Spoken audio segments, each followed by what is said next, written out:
bang bang bang，唔係同你講笑。想當年喺泰國開槍啊，但係有趣啲泰國啲嘢，流流地啊，佢啲槍勁恐怖。我仲記得佢 jam 彈，真係激住咗我，好似有啲鳩你嘅感覺咧，勁驚咯。因為我自己去啦，我係一次玩晒啲嘢嘅，即係又玩嗰啲咩水上活動啊，咩嗰啲有架船拖住你嗰啲傘啊，水上電單車，仲有嗰個水上 Iron Man 啊，嗰個 Iron Man 咧好有 feel。我見嗰個哥哥肥到勁高咧，超好玩我嗰個嘢。因為其實我一直都好想燒槍嘅，即係玩下真槍啊。跟住我一開頭咧係玩支 M4，跟住佢民用版 M4咧其實係單發嘅啫，佢唔可以連射。但係有趣啲泰國啲嘢，流流地啊，佢啲槍勁恐怖。佢啲槍咧係你喺度摁佢嗰個槍掣位啦，佢係會連射到嘅，咁樣咯。即係我係咁喺度挫咯，玩散彈黐線。係啊，有拍片，有玩成台車冇錯，超正。跟住佢仲要散彈咧，一爆，哇後座力大到我呢度咧，教到佢打甩爭啲，黐線呢個位打到我。散彈係好玩嘅，但係真係你要頂佢個後座力咧係超大咯，因為一爆跟住就算你壓實咗咧，佢仲壓實啲咯。我勁一打到佢個頭，同埋佢嗰啲槍咪話流流地嘅。我仲記得佢 jam 彈啊，嗰個人咧仲喺度入緊子彈，佢激住咗我嗰啲人，你知好似有啲鳩你嘅感覺咧，勁驚咯。最大 feel 咧，其實我覺得係手槍同埋散彈嘅，因為手槍咧，即係咧你一棒咧喺個後座超大擊，跟住仲最後有埋個幅咧，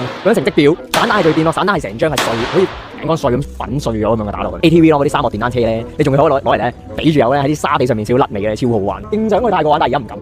但係好玩嘅，我覺得超正，開槍勁好玩，用槍向住人影相好大壓力。咁佢影相嘅時候，佢幫你搞掂晒支槍嘅。同埋睇翻 Audi 揸 AE86上秋名山拍 rolling 嘅獨家第一人片段。